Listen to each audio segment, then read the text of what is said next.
So, remember when I said that the last episode of Harmon Files would be the, last episode of Harmon Files? Well, I underestimated disgraced former Sheriff Nathan Harmon's capacity for self-destruction, which is weird because he is a disgraced former sheriff, so I'm not sure what I was thinking there. But anyway, welcome to another, and very possibly not the last, episode of Harmon Files. Nate decided that 2024 is going to be his year, and so to start the new year off, Nate went back to his friends at WRNR Talk Radio, who have treated him pretty favorably in the past. This time, his treatment wasn't as favorable. To start, host Rob Mario asks Nate if he's sorry for trying to cover up his daughter Carrie's crimes and violent behavior.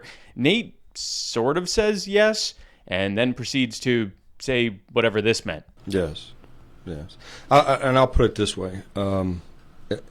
And one of the main reasons why I wanted to come on here is, as you mentioned, social media and the alleyways that curveballs that it takes. And, of course, this was absolutely 100% fueled on the front end for that, or by that. He then compares what he did to taking a pack of chewing gum. The taking of a pack of chewing gum and making it look like I've robbed a bank. Then he says that he's just guilty of being a dad. And there's nothing here that I did that was malicious, intentional, other than waking up in the middle of the night to a phone call that my daughter's been in an accident. So if I'm guilty of anything, it's being a father. He cared too much, you see. That's really all he did wrong. That and cover up his daughter's drunken rampages across town. But that's really all he did that was wrong. I'm 100% guilty of obstructing, though. I pled to it. Now, thankfully, his attorney told him to stop acting like the victim here. And Harley Wagner, your attorney. Harley Wagner, yes. He got me to understand that I'm not the victim of that night. So that's why he's here, to act like the victim. I woke up, I said, look, I'm not going to hide anything. I'm going to take my cruiser, but it's my daughter. I got to make sure she's medically sound, she's okay. I got to take care of the car, but I'm going to make sure that my steps are documented. And when I get there, and I was 100% convinced, when I get there, I'm not going to redirect the investigation. I'm not going to intervene in any way. I'm not going to obstruct the Deputy Henderson. But he did do all of those things. I was going to walk the scene, chat a little bit, like I said about the deer. There was no deer. So fast forward, he was done with everything. When that camera shut off, he was done with the investigation. He goes back to his cruiser. He's sitting in his cruiser. 20 minutes later, I run a PBT on my daughter. Whether there was miscommunication on the amount, what have you, I should have took that information and walked down to Deputy Henderson and said, look, would you mind running my daughter through field sobriety? I'd feel a lot more comfortable. I should have mentioned it during to the investigator after the fact. But he didn't do any of those things. I went there as a dad. But again, he just did all this because he's a dad. Because in my mind, I'm 100% convinced, I'm still convinced that whether it's 20 minutes after the accident or 2 hours after the accident investigation is completed, what I do as a father is no one else's business. And now he's going to throw his fellow officers under the bus. If we're going to chastise and burn at the stake every officer that went to the grocery store in their cruiser to get a gallon of milk, are we going to crucify canine officers who have ran their dogs around trucks of their daughter's boyfriend? These officers have ran PBTs on themselves before leaving a gathering, or their own kids after coming back from a gathering. Yes, all those people should be prosecuted if they commit crimes. So it's, in my mind, I was a dad, didn't want to intervene with Deputy Henderson's investigation, and I was doing something that had been done and is still occurring. He's a dad, folks. Rob reminds Nate of the lies that he's told in the past on his show. Yes, that's I separated those. You were asked, was after the cameras shut off, was a PBT administered at all? Period, end of story. You shook your head no. You said no, period, end of story. And there was enough rumor mill going around on different storylines and whatnot, so I kept that separate in my own mind, yeah, as a dad. He's a dad, folks. You'd have been better off saying, yeah, we did do a PBT. 100%. It was innocently done. I think it was attacked inappropriately and contorted to where it was done intentionally. I did cover up something, and that's not me. Now, this is important. Nate has pled guilty to intentionally violating the law and to intentionally obstructing the investigation into his crimes. Now he's saying that he didn't mean to and that it was contorted into being intentional. I don't have a history of that. He actually does have a history of that, as we've detailed in previous episodes of Harmon Files. You're going to want to check those out, but suffice it to say that he has a history of intentionally corrupt behavior. I'm guilty of being a father. He is a dad. Rob's not having any of this. People want to believe their sheriff, and they want to believe that their sheriff is honest. And when their sheriff is asked, was there a PBT administered, they don't want it to be, well, technically not on the scene and not at that time. It was 50 feet down the road and 2 hours later. The correct answer they wanted was, yeah, there was. And after their sheriff commits crimes, the people want their sheriff prosecuted for it. Now, for those scoring at home, the correct answer to Joe's question is yes, it would be safe to say that I did not provide full, detailed information. Here is how Nate chose to answer. Yeah. At the same time, though, I believe the people want someone that is human. I think that, any expectations of the sheriff or any other position being bulletproof or we're holier than thou and we can't make mistakes, I think that's an incorrect assumption. That's right, folks. Nathan Harmon has pled guilty to Nunya. There were times afterwards, and I'm talking months afterwards, where upon reflection, you could have provided additional information as part of that criminal investigation that was done. Is it fair to say that you did not provide full, detailed information regarding the PBT test when you had an opportunity in speaking to the investigator? I'd say that that's based off of perspective, and it's no one's business of what I did 20 minutes after the investigation was over. We're splitting hairs here, but that was my mindset. Because there's a lot of other smaller details that occurred during the investigation that no one's aware of. There's particular biases and phone calls that were made. I stuck to my mindset as a father. He's a dad! In retrospect, I could have made this into a drinking game where we all drank every time Nathan blames his crimes on the fact that he's a father, but I'm a recovering drug addict, and I would never encourage binge drinking. Also, none of us would survive it. Not being truthful or not being complete in your answers to an investigator when you have time to reflect and provide the best information possible, that also could be deemed obstruction, can it not? Yes, and that's why Nate pled guilty and resigned. Right, Nate? I don't want to give the perception that anything of this was intentional. Oh, for God's sake. I'm a human being, and if anyone thinks of me differently or expects more of me than fatherly decisions... He's a dad! ...and advised decision-making from my constituents and whatnot, then that's unrealistic. That's right. This is all the people's fault for thinking he wouldn't engage in criminal behavior. For this image of you can't tell no lie, well, I wasn't in my mind telling a lie. It wasn't a lie because he lied to himself about whether or not it was a lie before he lied to anyone else, and that makes it true. I didn't intervene with Deputy Henderson. He made the decisions that he made for the reasons that he's made them, by his own choice. And he didn't see any signs of intoxication or anything like that. No, he said that he couldn't tell in a pretty coy way, and then you made him turn his camera off. You're an officer, you're not supposed to lie. Well, I didn't feel that I was. Again, he pled guilty to all the things he's saying he didn't do right now. I was a dad. He was a dad! And I believe you posed the question to the deputy, was she drinking? He said he couldn't tell. Mm-hmm. So, your daughter's sobriety at the scene was an issue right from the get-go when you got there, correct?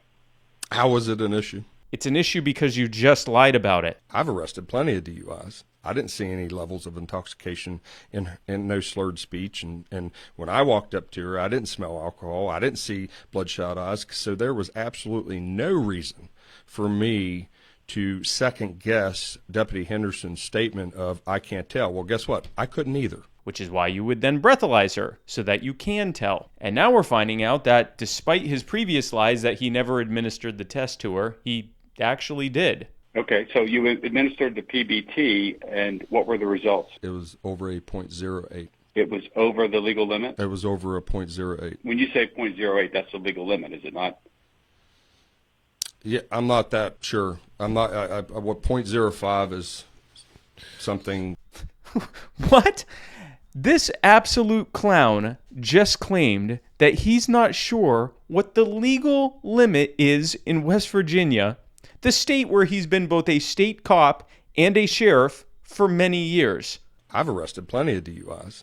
Now, let's find out about that tracking device he illegally used. The tracking device, there seems to have been some questions raised about whether or not the information on the tracking device was deleted by you. We know that you had placed one on your daughter's car, and we know that you retrieved it at the scene, because that's all on the body cam footage from Deputy Henderson. Was that information on there deleted by you? Yes. Was the information that was on there, including the whereabouts of your daughter prior to the accident and her route that she took to the accident scene? I had no idea. This man is one of the most intentionally dishonest people I've ever witnessed.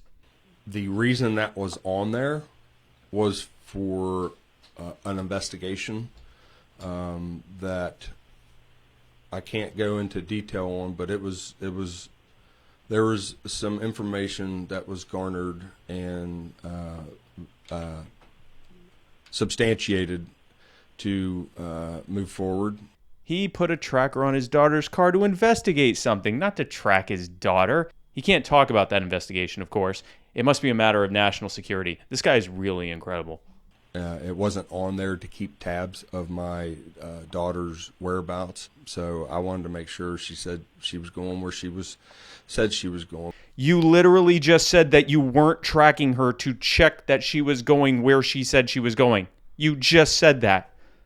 I deleted my access to it. For computer forensics, you can't delete nothing. There's always a back. From an investigator standpoint, and I've investigated multiple criminal offenses and done multiple investigations, there is no such thing as deletion.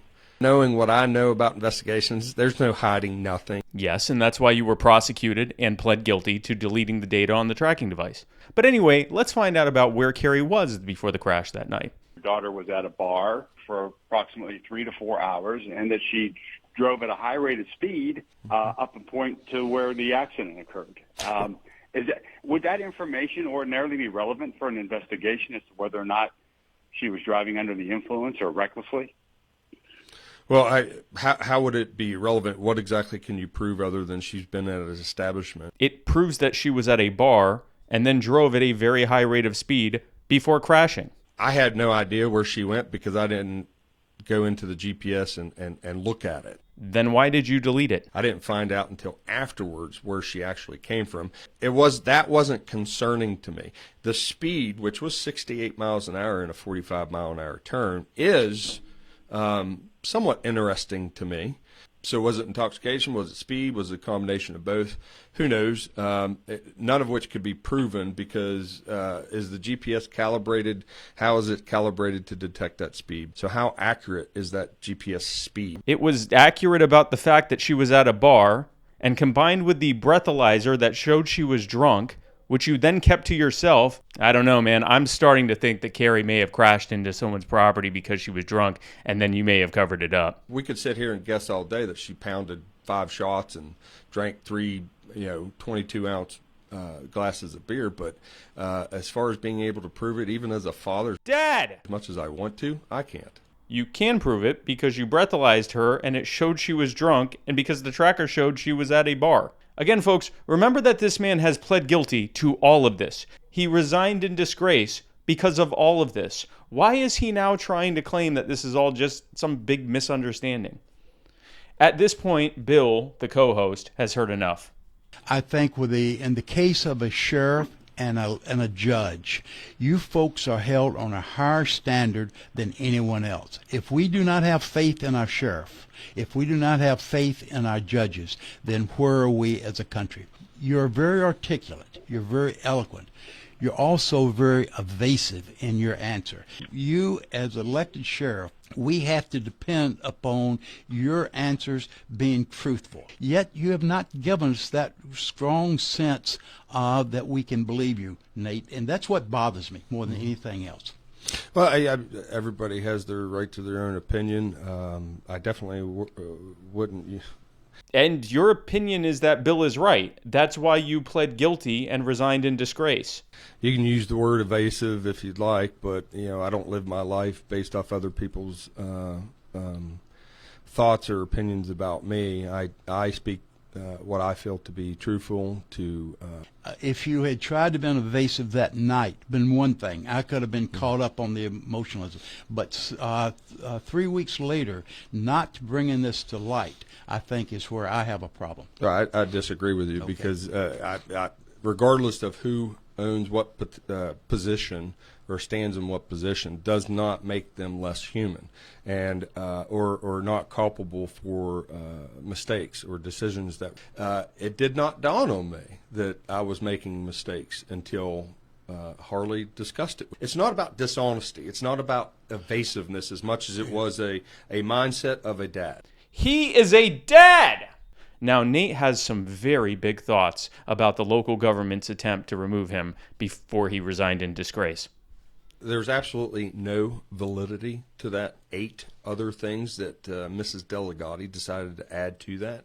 She injected herself unnecessarily, and I think and feel to this day, and will always feel this, that it was malicious. I clarified it with the Ethics Commission, my relationship with Summit Point Training Center, my utilization of the truck. Both were approved by the Ethics Commission. Did you get this in writing? No. Then I understand, unless you get something in writing from the Ethics Commission, it is not official. Well, let me ask this. Did Katie Wilkes even contact the Ethics Commission before she filed this petition? She took the accusations from a deputy that I had disciplined in the past and made no other effort. She bullied the commission into believing what she believed. And I'll stop right there. But Nate doesn't stop right there. He should have stopped right there. Well, he should have stopped well over a year ago, but he doesn't stop right there. Nate, you use the term bullied. Yeah. How did she bully the commission? I caught her husband being unethical in terms of approaching one of my employees and asking this employee to be deceitful. He was bombarding her with questions, intimidated her to come up to his office, asked her questions about my gun fund. Since Nate decided to bring up this gun fund, Rob and Bill asked him about it. What is the gun fund you keep referring to? So whenever anybody applies for a gun permit, those monies are stuck in a gun fund. Who has control? They of know. it? I do. Who audits it?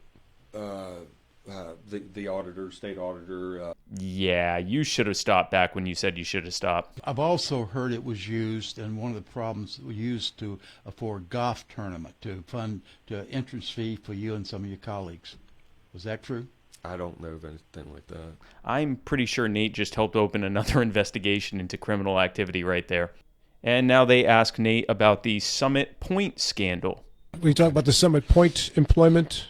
Well, I've been working there since well before I took office. Part of the petition, if I remember reading it, was that you were actively steering business towards Summit Point. I presume that implies some type of financial gain on your part by steering business there.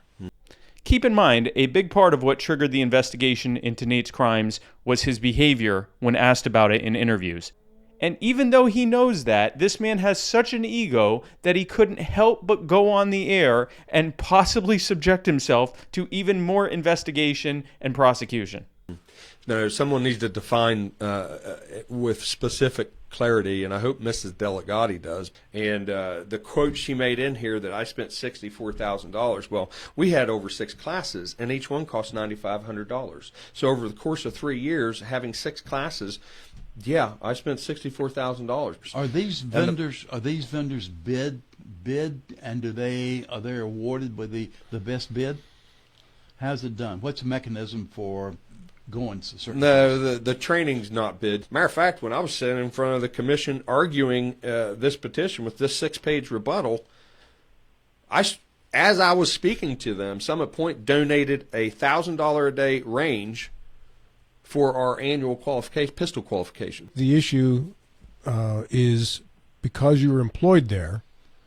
Rob and Bill aren't having this. They want to know, is Nate financially benefiting from these contracts being steered to Summit Point?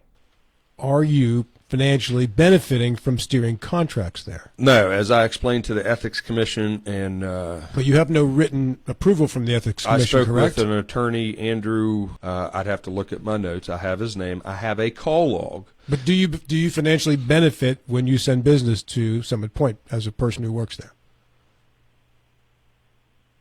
Do I get a As an elected commission official. or something? Does it, No. Does it help you remain employed there? Do you get a raise the next year if you bring business in from Berkeley County? No. Yep, I smell an investigation coming soon. Let me tell you, that whole petition process, they violated the Chapter 6, Article 9 of the executive sessions. I should have had a right to request that executive session go public. It is always everyone's fault but his own. After all, he's a dad. Nate, will you be running? Will you be filing for election, re-election? That's to be continued. We're not made a decision yet. All right, so let's take a moment to review. Nathan Harmon covers up his daughter's crimes, then lies about it, then lies about lying about it, then lies to investigators about it, then pleads guilty and resigns in disgrace, and then lies about all of that. That's Nathan Harmon. He is the embodiment of what happens when government officials don't respect the people. And we at You Are the Power will continue to hold Nate and anyone in government who acts like him accountable for their actions. And you have an incredible opportunity to help.